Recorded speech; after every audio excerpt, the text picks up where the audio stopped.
अस्सलाम वालेकुम नाजरीन, पुलिस फाइल के एक नए एपिसोड के साथ मैं हूं एसपी मूसा। आइए नजर डालते हैं आज के एपिसोड पर। आज की पुलिस फाइल में शामिल है इंसानी स्मगलर सफरे ओमान और 16 नौजवान। मंडी बहाउद्दीन के गैर कानूनी स्मगल होने वाले नौजवानों का मुकदमा।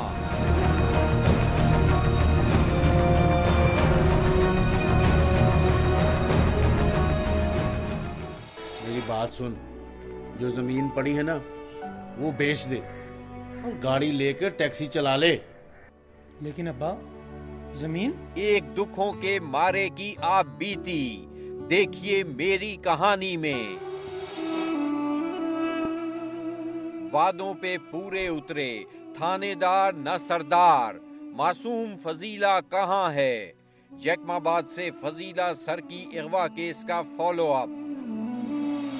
पुलिस से तो साफ छूट जाते हैं, लुटेरे आवाम को लूट जाते हैं। मुश्तरी होशियार बाश। इंसानी स्मगलिंग का घिनौना कारोबार करने वाले वक्त गुजरने के साथ साथ अपना तरीका वारदात भी बदलते रहते हैं। यही वजह है कि इन लोगों को पकड़ना थोड़ा मुश्किल होता है। यह केस है मंडी बहाउद्दीन के 16 नौजवानों का। कहां हैं ये नौजवान?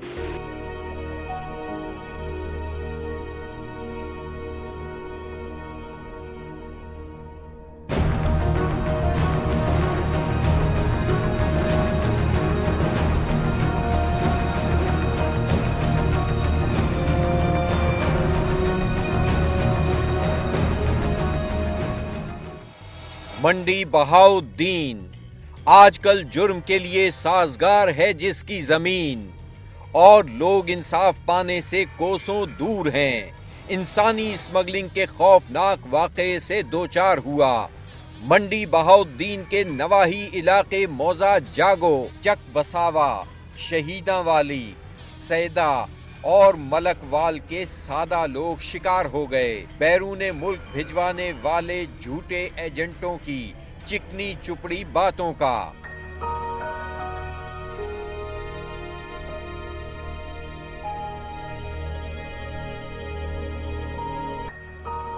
ये सब लोग बैठे हैं तस्वीरें लेकर अपने अपने प्यारे की। किसी का भाई और किसी का बेटा गुमशुदा है, मगर ये सब लोग गए कहां? इनके साथ क्या हुआ और क्या ये वापस आ सकेंगे? पुलिस फाइल खोल रही है इन मजलूमों का केस। तीनों एजेंट मोहम्मद नवाज, मोहम्मद असलम और शाह मोहम्मद मंडी बहाउद्दीन के नवाही इलाकों में घूमते रहे। उन्होंने इन बच्चों के वालिदैन को सुहाने ख्वाब दिखाए। शाह मोहम्मद वल्द सिद्दीक रिहायशी है बोले वाला, तहसील भलवाल, जिला सरगोधा का। मोहम्मद नवाज वल्द कादिर ममदाना मंडी बहाउद्दीन और मोहम्मद असलम वल्द बहादुर खान भी मंडी बहाउद्दीन ही के चक बसावा का रिहायशी है। ये तीनों एजेंट अमजद के घर आए और उन्होंने गुलाम हैदर के बेटे अमजद के घर वालों को सुहाने ख्वाब दिखाए। मोहम्मद अमजद को ओमान ले जाने और वहां हजारों रुपयों का काम दिलाने का वादा कर रहे थे। उसके घर वाले अपने बच्चे को खुद से अलहदा नहीं करना चाहते थे, मगर उन्हें एजेंटों की खुश अखलाकी ने बहुत मुतासिर किया और बेहतर जिंदगी के ख्वाब ने एजेंटों की बात को दिल में उतार दिया। उन्होंने एजेंट से 60,000 रुपए में अपने बेटे को बाहर भिजवाने का इकरार लिया। 60,000 रुपए एडवांस में दे दिए। इस बात का जिक्र अमजद के घर वालों ने अपने अजीजों से किया तो वो भी अपने बच्चे को ओमान भिजवाने पर तैयार हो गए। ये खबर पूरे इलाके में फैल गई। हर शख्स अपने बच्चे और भाई को ओमान भिजवाना चाहता था, वो भी सिर्फ 60,000 रुपए में। उन्हें अपनी गुर्बत के दिन खत्म होते हुए नजर आ रहे थे। यूं अहमद, अरशद, अजहर, नियाज, तारिक और लियाकत समेत 5 कस्बों के 16 अफराद बाहर जाने के लिए बेकरार हो गए। उन्होंने फीकस 16,000 दिए और पासपोर्ट समेत सारा सामान बांधकर तैयार हो गए, मगर एजेंटों ने उन्हें कहा कि पासपोर्ट की कोई जरूरत नहीं, वो उन्हें पैदल ईरान की सरहद क्रॉस कराएंगे और वहां से आगे भिजवाएंगे। किसी बच्चे के पास कोई शनाख्ती दस्तावेज नहीं थी। वो एजेंट इन बच्चों को लेकर पहले कराची रवाना हुए। वहां पर इन बच्चों को एक और एजेंट शरीफ शहानी बलोच के हवाले किया जाना था। कराची के एजेंट ने सारे लड़कों को ईरान की सरहद क्रॉस करवा के दूसरे एजेंटों के हवाले कर देना था। ईरान की सरहद तक बच्चों का राब्ता अपने घर वालों से रहा और फिर एजेंट 960,000 रुपया दिता है, वो समान खड़ना आए, वो कराची तो लाके ईरान तक कोई हुंदा रहा साडे नवाब था, ओदे अगे कोई नहीं जी। अल्लाह जाने हुण किवे कर छड़िया सो या कोई पता नहीं। मेजर रिटायर्ड शेर मोहम्मद गोंदल का कहना है, इनमें से अक्सर इंतहाई गरीब लोग हैं। गरीब लोग हैं ये जनाब अली, कुछ इनमें मजदूर हैं, कुछ भट्ठों के ऊपर मजदूर थे, कुछ जमींदार हैं जिनकी कोई 1-1 एकड़ 2-2 एकड़ जमीन है और उन्होंने जितने वो अपने रिश्तेदार थे या कोई ज़मीन बेचकर ये आदमी जो है पूरा ग्रुप 16 आदमियों का बनाया और उनके मुंह मांगे दाम जो है एजेंटों के दिए और उसके बाद जब से वो गए हुए हैं, कोई वापस अभी तक नहीं है।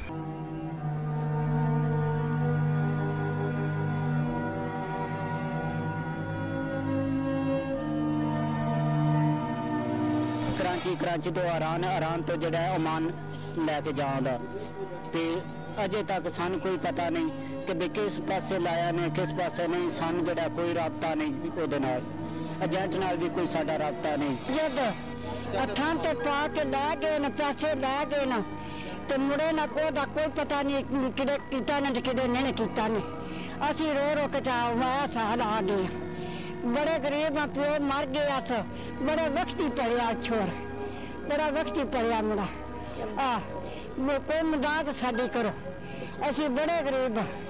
इस केस के सीनियर वकील कहते हैं, स्मगलिंग वाला ये तो बड़े शहरों में इनके हेडक्वार्टर हैं, उन्होंने कुछ लोकल सतह के ऊपर भी अपने एजेंट रखे हुए हैं। उनको ये कहते हैं कि अगर आप एक अभी हमें केस देते हैं तो उसमें तकरीबन 2 से 3 लाख रुपया या 1 लाख रुपया ये उससे के साथ ठेका कर लेते हैं। ये सारा उनको लालच दिया जाता है कि आप भी बड़े अच्छे पैसे कमाएंगे। उनको कहते हैं कि इतने इतने लाख रुपया वहाँ पर तनख्वाह देती है। वो जो ज़मीन बेचते हैं सारे रिश्तेदारों को उससे पैसे वसूल करते हैं और उनके सारे इकट्ठे करके जितने वो कहते हैं उनको दे देते हैं और उसके बाद ये सारी उनकी जिम्मेदारी है कि वो उनको वहाँ पर ले जाएं और उनकी वो ये भी कहते हैं कि हम वहाँ पर काम भी पूरा आपको दिलवाएंगे। इस बूढ़ी औरत का जवां साल बच्चा भी स्मगल होने वाले 16 अफराद में शामिल है।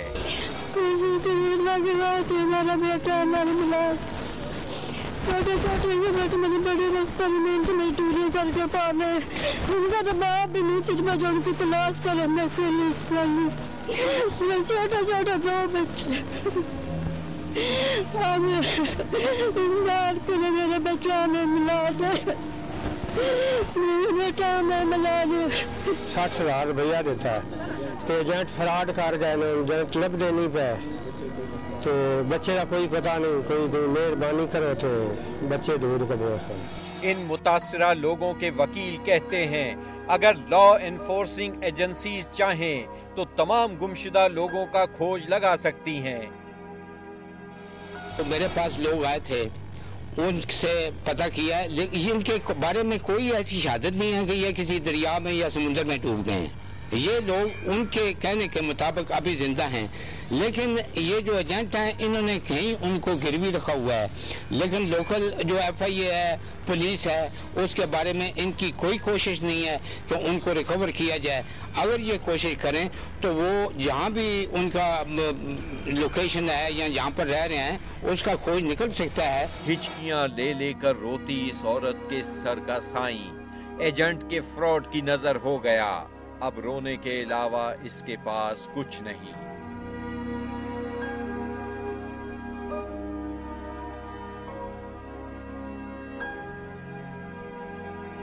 इस जवां साल लड़के का नाम इफ्तिखार अहमद है।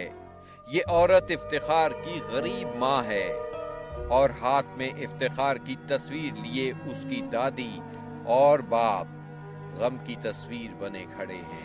इफ्तिखार आमद 60-60 रुपया दिता ते लै गए ने। सन कोई पता नहीं उन्हां दा, कोई उन्हां सन दस्या पुछया नहीं, सन खबर ही उन्हां दी कोई नहीं, लापता होए ते असीं ढूंढ के सारा थक रहे हैं। साडे ओदी बच्ची एडी सारी रो के ओदी जनानी जड़ी ओ भी खज्जल खराब हो गया, मां प्यो भी हो गए ते साडा कोई सवाब बन जाए, सन रब अल्लाह करे ते साडे बच्चों का पता लग जाए। इस माँ के आंसू भी अपने बच्चे के गम में बह रहे हैं।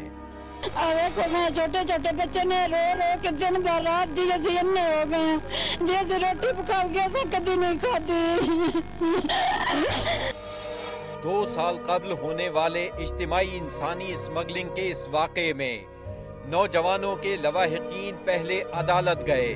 वहां से फेडरल इन्वेस्टिगेशन एजेंसी के एंटी ह्यूमन ट्रैफिकिंग सर्कल्स में इस डिपार्टमेंट ने 6 महीने पहले दरखास्त तो ले ली थी, मगर लवाहिकीन के लिए कुछ नहीं किया।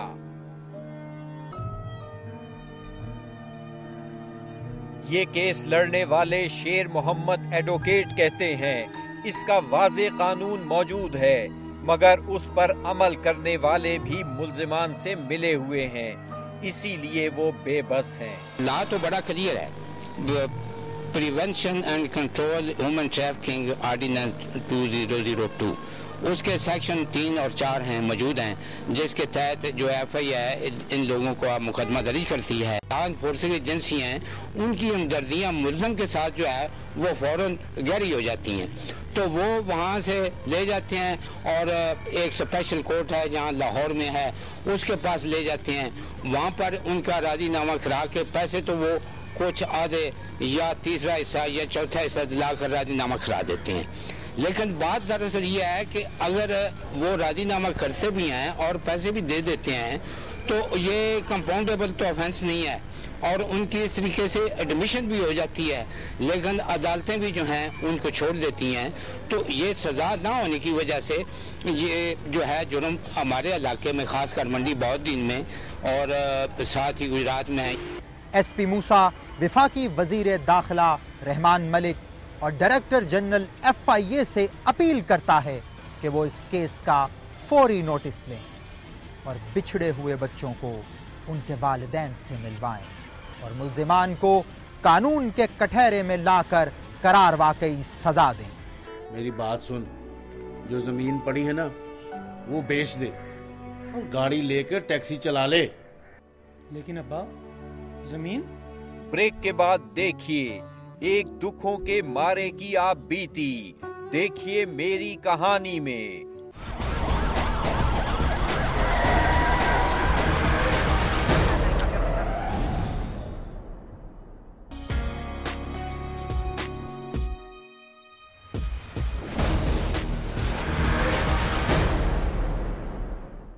दिन का उजाला हो या रात का अंधेरा, मुजरिम एक जैसे ही खतरनाक होते हैं। रात को घात लगाकर वार करते हैं तो दिन को मकर का जाल फेंकते हैं। ऐसे ही मुजरिमों का शिकार हुआ टैक्सी ड्राइवर कादिर। क्या बीती कादिर पर? आइए सुनते हैं कादिर की कहानी। मेरी थोड़ी सी जमीन थी, कुनबा ज्यादा और आमदनी कम थी। घर में हर वक्त लड़ाई झगड़ा रहता था। मैं इस सूरत हाल से तंग आ चुका था।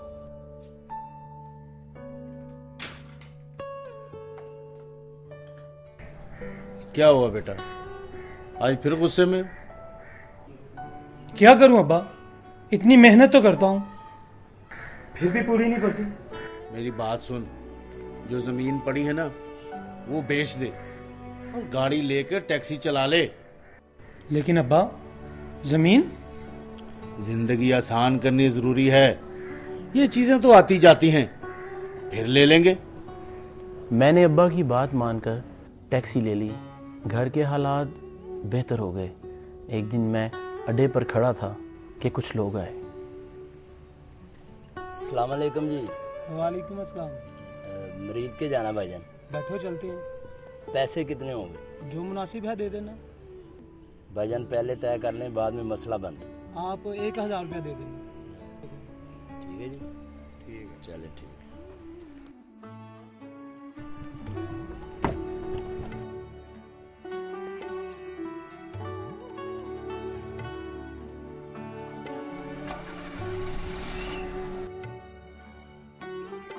तीनों बंदे काफ़ी शुगली थे, एक दूसरे के साथ साथ मुझे भी जुगल लगा देते थे। मैं बातों बातों में उनके साथ ज़्यादा फ्री हो गया।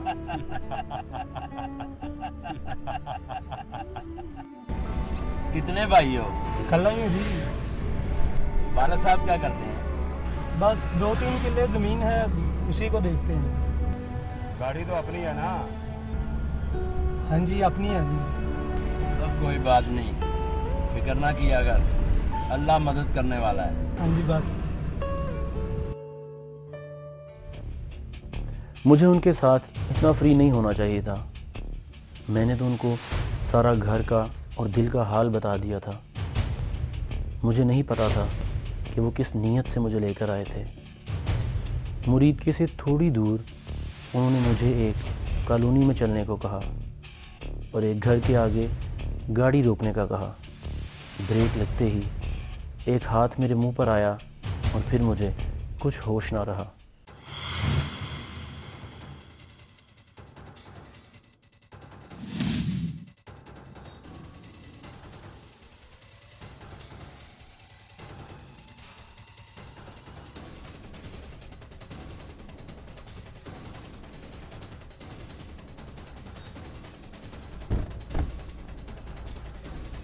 इसको मार कर यहीं फेंक देते तो अच्छा था। तो इसको मारना नहीं है, मेरे जेल में एक प्लान है। गाड़ी भी मिलेगी और पैसा भी मिलेगा। मतलब क्या तेरा? मतलब कि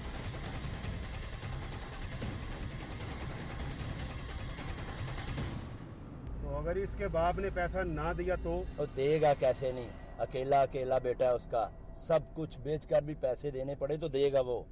गाड़ी तोड़ो। जब मुझे होश आया तो मैं एक कमरे में बंद था। उस कमरे में हर वक्त अंधेरा रहता था। गर्मी और हब से बुरा हाल था।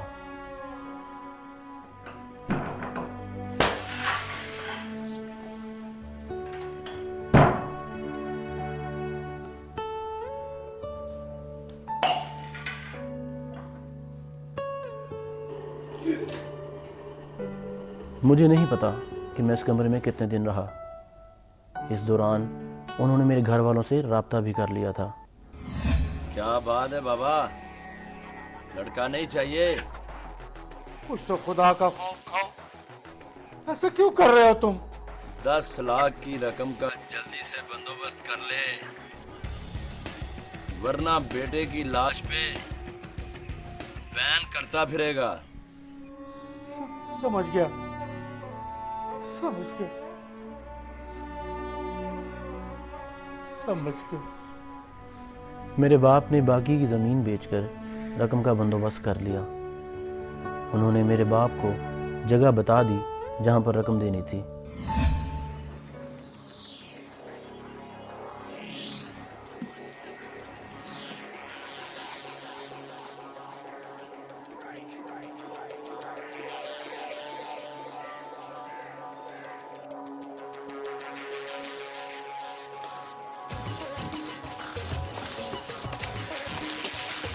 रकम वसूल करने के बाद वो वापस अपने अड्डे पर आ गए और मेरी किस्मत का फैसला करने लगे।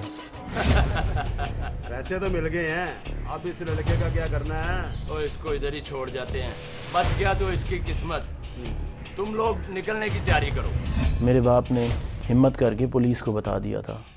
पुलिस ने मेरी ज़िंदगी बचाने के लिए मेरे अब्बा को पैसे देने के लिए भेजा और ख़ुद पीछा करती उनके ठिकाने तक पहुंच गई।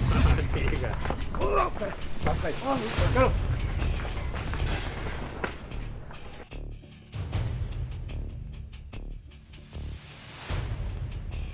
यूँ किस्मत ने मेरा साथ दिया और पैसे और गाड़ी दोनों बच गए। मगर ज़िंदगी और मौत में गुजरे वो दिन शायद मैं ज़िंदगी भर नहीं भूलूंगा। कादिर खुशकिस्मत था।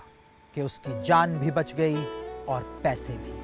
मगर याद रखिए, बिना जान पहचान के किसी के साथ भी जाना और उसको अपने भेद देना आपके लिए खतरनाक भी हो सकता है। और जरूरी नहीं कि आप भी कादिर जैसे ही खुशकिस्मत हो। अगर आपके आसपास भी कोई ऐसा ही वाकया हो रहा है या आप खुद शिकार हैं किसी ऐसे ही जुर्म के, तो खामोश मत रहिए, बोलिए, अपनी कहानी सुनाएं, एसपी मूसा को बताएं, हमें एसएमएस करें, पीएफ लिखकर स्पेस दें, अपना पैगाम लिखें और 3031 पर हमें भेज दें, या हमें ईमेल करें। हमारा एड्रेस है policeFile@dunianews.tv, या आप हमें खत भी लिख सकते हैं। हमारा पता है programme police file, PO box number 500 Lahore. Break के बाद देखिए, वादों पे पूरे उतरे, थानेदार न सरदार, मासूम फजीला कहां है? जैकमाबाद से फजीला सर की अगवा केस का फॉलो अप।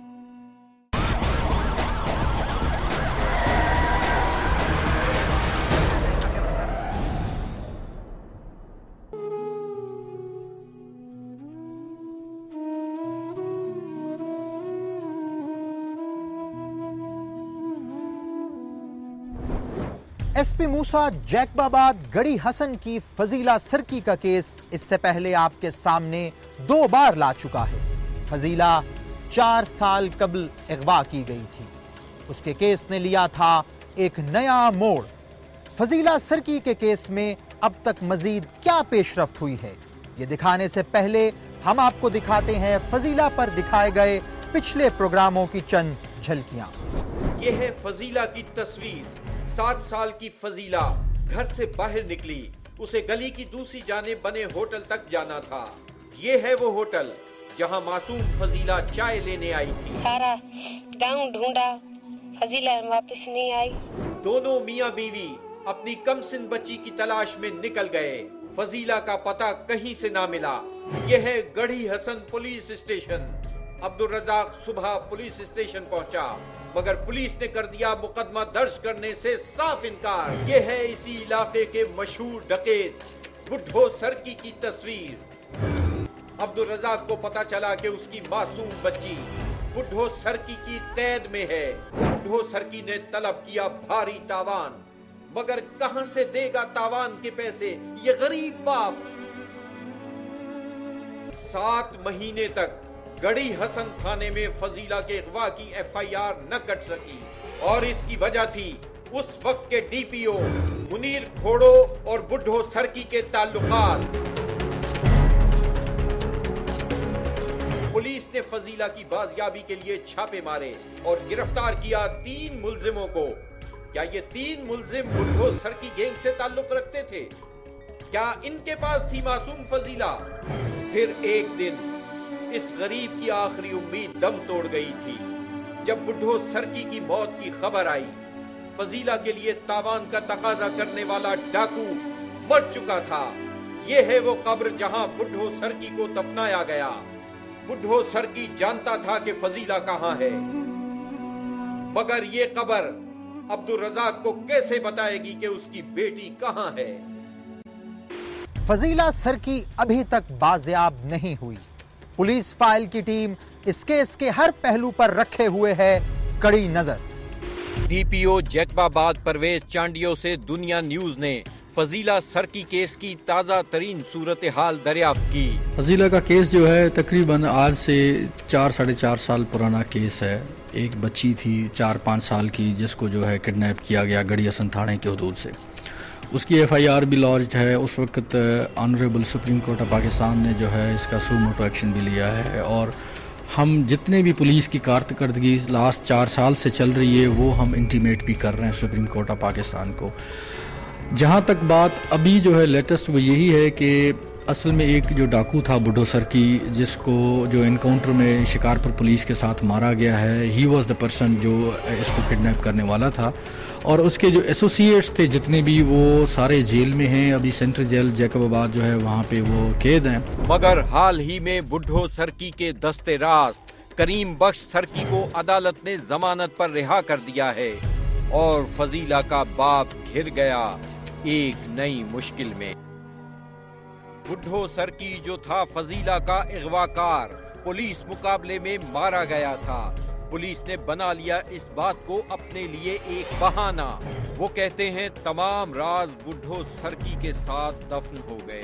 प्रॉब्लम यह है कि बच्ची रिकवर नहीं हुई, रिकवर होनी चाहिए थी बच्ची। अब क्लूज जो हैं हमें दिक्कत इसलिए आ रही है कि ये उसको जो बुड्ढो सर्की ने कहाँ पे उसको छुपाया था, कहाँ पे जाके रखा था, वो एक राज जो है वो उसके साथ उनके इनकाउंटर में हलाक होने के साथ ही जो है वो दफन हो गया है। सुप्रीम कोर्ट के कराची बेंच ने परवेज चांडियो को तलब किया और उसे 1 महीने में फजीला सर्की को बाजियाब कराने की हिदायत की। डीपीओ जैकमाबाद 1 माह में फजीला को बाजियाब नहीं करा सके। इसी दौरान नामालूम अफराद ने फजीला के बाप अब्दुल रज़ाक की किराने की दुकान जला दी और उसकी रोजी का वाहिद वसीला खत्म हो गया। साथ ही उसे दी गई संगीन नताइज की धमकियां। जब तक मेरी बच्ची का लाश नहीं मिल जाता, यहाँ जिंदा है तो वापस नहीं मिल जाती। अभी वो बाहर बैठे हैं करीम बख्श सर्की, जिसने मेरे घर पर फायरिंग की है अपने साथियों के साथ। वो इतला मैंने डीएसपी, डीपीओ, डीआईजी को दी। गरीब अब्दुल रज़ाक के पास इतने पैसे भी नहीं कि वो इस केस की पेशियां भुगतने के लिए कराची जा सके। चुनाचा सुप्रीम कोर्ट के कराची बेंच ने इस केस को इंसदाद दहशतगर्दी जैकबाबाद की अदालत को मुंतकिल कर दिया। अब देखना यह है कि क्या ये अदालत मजलूम को इंसाफ दे सकेगी और फजीला सर्की को बाजियाब करवा सकेगी। ब्रेक के बाद देखिए, पुलिस से तो साफ छूट जाते हैं, लुटेरे अवाम को लूट जाते हैं। मुश्तरी होशियार बाश।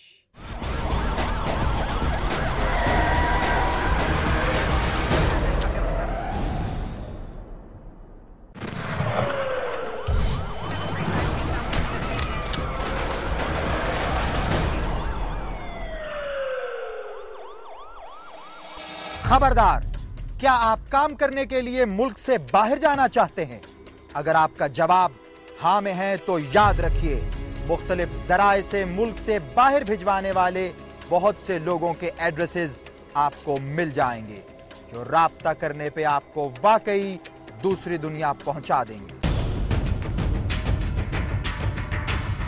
ऐसे लोगों के लिए जो अपने मुल्क के हालात से दिल बर्दाश्ता होकर किसी दूसरी दुनिया में काम के लिए जाना चाहते हैं, अखबारात इश्तिहारों से भरे होते हैं और जगह जगह पंफलेट नजर आते हैं। लोग अपने ख्वाबों की ताबीर के लिए इन एजेंटों के पास पहुंच जाते हैं और शुरू हो जाता है ऐसे लोगों को बाहर भिजवाने का प्रोसेस। सबसे पहले लिया जाता है ऐसे शख्स का पासपोर्ट और कुछ रकम एडवांस, जिसके चंद दिन बाद उस शख्स को खुशखबरी दी जाती है वीजा लगने की। वो उनके पास पहुंचकर अपना वीजा लगा हुआ पासपोर्ट लेने और बकाया रकम अदा करने के बाद तैयारी पकड़ता है बाहर जाने की। मगर जैसे ही पहुंचता है मतलूबा मुल्क के एयरपोर्ट पर, उसे धर लिया जाता है जाली वीजे की वजह से, और इस तरह उसकी जिंदगी के कई साल गुजरते हैं उस मुल्क की जेल में, क्योंकि बैरून मुल्क भिजवाने की तशहीर करने वाले अक्सर होते हैं मुनज़्ज़म फ्रॉडिये। ऐसे इश्तिहारात पर बिल्कुल भी यकीन ना करें।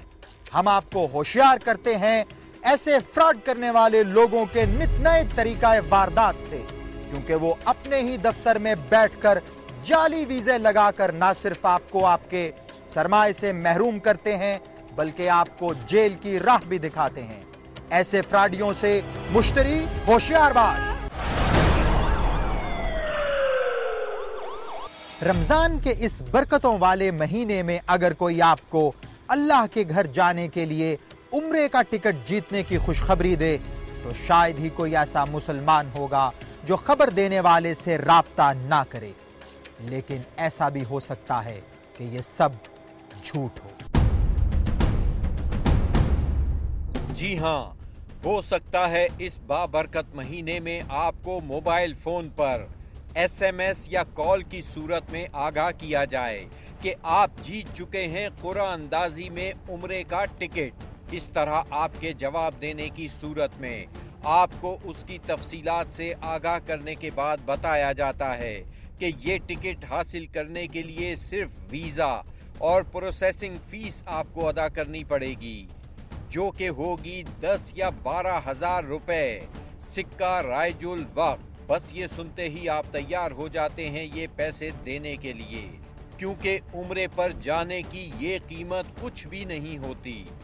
इस तरह आप हो जाते हैं ऐसे लोगों का शिकार, क्योंकि उनका मकसद होता है सिर्फ लूटना।